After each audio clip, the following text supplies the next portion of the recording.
ഇന്ത്യയിലെ എല്ലാ മനുഷ്യർക്കും പ്രതീക്ഷ നൽകുന്ന സമരമാണ്. ജനവിരുദ്ധ നയങ്ങൾ തിരുത്തിക്കാനാവും. വലിയ സമരങ്ങളുടെ മുൻപിൽ ഈ സർക്കാർ മുട്ടുമടക്കേണ്ടി വരും എന്ന വ്യക്തമായ സന്ദേശം ഈ സമരം പകർന്നു നൽകുന്നുണ്ട്. അതെ, മഹത്തായ ഒരു സമരത്തിൻ്റെ വിജയമാണ് ഇപ്പോൾ നമ്മുടെ നാട് ചർച്ച ചെയ്തുകൊണ്ടിരിക്കുന്നത്. സത്യത്തിൽ ഇത് പൊടുന്നനെ ഉണ്ടായ ഒരു സമരവും വിജയവുമായി മാത്രമല്ല കാണേണ്ടത്. കർഷകരുടെ ഒരു മഹത്തായ സമരം കുറച്ച് മുൻപ് രാജ്യതലസ്ഥാനം കണ്ടു. ആ സമരം ഒരു വർഷത്തിലധികം നീണ്ടുനിന്നു. ഒരു വലിയ സമരാനുഭവമായിരുന്നു അത് രാജ്യത്തിന് സമ്മാനിച്ചത്. ആ സമരത്തിൻ്റെ മുൻപിൽ ഒടുവിൽ പ്രധാനമന്ത്രിക്കും ഗവൺമെൻറ്റിനും മുട്ടുമടക്കേണ്ടി വന്നു. സമരം വലിയ മഹാവിജയമായി മാറി. ആ സമരത്തിൻ്റെ ഓർമ്മ ഉള്ളതുകൊണ്ടാവാം ഇപ്പോൾ ജന്തർ മന്ദറിൽ നടന്ന യുവജന വിദ്യാർത്ഥി പ്രക്ഷോഭം. ആ പ്രക്ഷോഭം കർഷക സമരത്തിൻ്റെ അത്ര നീണ്ടുപോകാതെ അതിനു മുൻപ് തന്നെ സർക്കാർ പരാജയം സമ്മതിച്ചതും മന്ത്രി രാജിവെച്ചതും. ഇന്ത്യയിലെ ദശലക്ഷക്കണക്കിന് കുട്ടികളുടെ ഭാവിയുമായി ബന്ധപ്പെട്ട ഒരു പ്രശ്നമാണ് ഇത്തരമൊരു സമരത്തിന് വഴിവെച്ചതെങ്കിലും അത് ഈ സർക്കാരിൻ്റെ പൊതുവായ മനോഭാവത്തിനെതിരായ ഒരു ജനവികാരത്തെയാണ് പ്രതിഫലിപ്പിച്ചത്. ആ സമരം ഇന്ത്യയിലെ എല്ലാ മനുഷ്യർക്കും പ്രതീക്ഷ നൽകുന്ന സമരമാണ്. ജനവിരുദ്ധ നയങ്ങൾ തിരുത്തിക്കാനാവും. വലിയ സമരങ്ങളുടെ മുൻപിൽ ഈ സർക്കാർ മുട്ടുമടക്കേണ്ടി വരും എന്ന വ്യക്തമായ സന്ദേശം ഈ സമരം പകർന്നു നൽകുന്നുണ്ട്.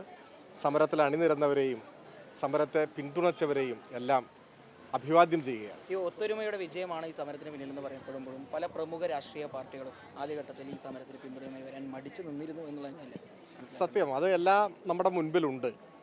സമരം തുടങ്ങിയപ്പോൾ തന്നെ അതിനെ പിന്തുണച്ചവരുണ്ട്. സംഘടനകളും പാർട്ടികളും മാത്രമല്ല, വ്യക്തികളും. നമ്മുടെ രാജ്യത്തിൻ്റെ വിവിധ ഭാഗങ്ങളിൽ കലാ സാംസ്കാരിക സാഹിത്യ ചലച്ചിത്ര രംഗങ്ങളിലുള്ളവർ, അങ്ങനെ അല്ലാത്തവരൊക്കെ ഈ സമരത്തെ പിന്തുണച്ചവരുണ്ട്. അതെല്ലാം ചർച്ചാ വിഷയമാണ്. പക്ഷേ അറച്ചറച്ച് നിന്നവർക്കും ഒടുവിൽ സമരത്തെ പിന്തുണയ്ക്കേണ്ടി വന്നു. ഞാനതിനിപ്പോൾ ആരെയും പരിഹസിക്കാനോ വിമർശിക്കാനോ ഒന്നും നിൽക്കുന്നില്ല. ഒരിക്കലും ഉണരാതിരിക്കുന്നതിലും നല്ലത് വൈകി ഉണരുന്നതാണ്.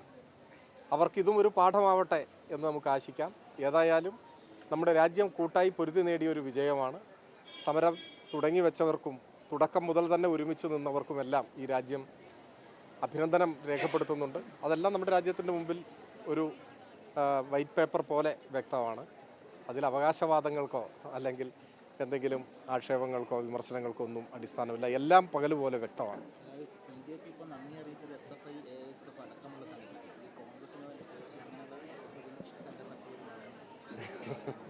ഞാൻ പറഞ്ഞല്ലോ, ഇതൊരു കൂട്ടായ്മയുടെ ഒത്തൊരുമയുടെ മഹാവിജയമാണ്.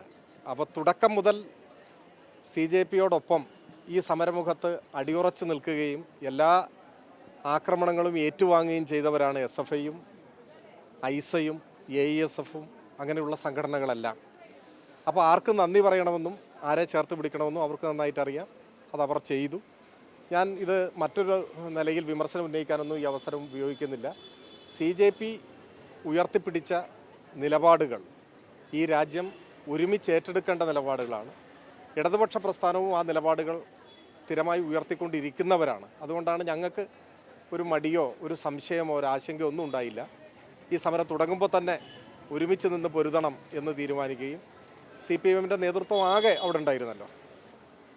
ഇടതുപക്ഷ യുവജന വിദ്യാർത്ഥി സംഘടനകളുടെ നേതൃത്വം ആകെ അവിടെ ഉണ്ടായിരുന്നു. SFIയുടെ അഖിലേന്ത്യാ പ്രസിഡന്റ് അവിടെ സമരത്തിൽ നിരാഹാരം അനുഷ്ഠിച്ച ആളല്ലേ. അപ്പോൾ അതെല്ലാം പകൽ പോലെ വ്യക്തമാണ്. ഇതിൽ വേറെ ഘട്ടങ്ങളിലേക്ക് വരുമ്പോഴും ഇത്തരത്തിലൊരു ഒത്തൊരുമ വേണം എന്നൊരു പല രീതിയിലുള്ള വിമർശനമാണ് ഇപ്പോൾ ഈ സാമൂഹ്യ മാധ്യമങ്ങളൊക്കെ ഉയർന്നു വരുന്നത്. സാധാരണ രീതിയിൽ അങ്ങനെ ഇല്ല. ഇത് കണ്ടിട്ടെങ്കിലും അങ്ങനെ ഒരു ഒത്തൊരുമ ഉണ്ടാവട്ടെ രാഷ്ട്രീയ പാർട്ടികൾ തമ്മിൽ. അല്ല, നമ്മുടെ രാജ്യത്തെ രക്ഷിക്കാൻ മതനിരപേക്ഷ ജനാധിപത്യ മൂല്യങ്ങൾ ഉയർത്തിപ്പിടിക്കുന്നവരെല്ലാം ഒരുമിച്ച് നിൽക്കേണ്ട ഒരു സന്ദർഭമാണിത്. അങ്ങനെ ഒരുമിച്ച് നിൽക്കുകയാണ് വേണ്ടത്. അതിനെല്ലാവരും സന്നദ്ധമാവണം. ഈ സമരം ആ ഒത്തൊരുമയുടെ പാഠം കൂടി എല്ലാവരെയും ഓർമ്മപ്പെടുത്തുന്നുണ്ട്. ഓക്കെ.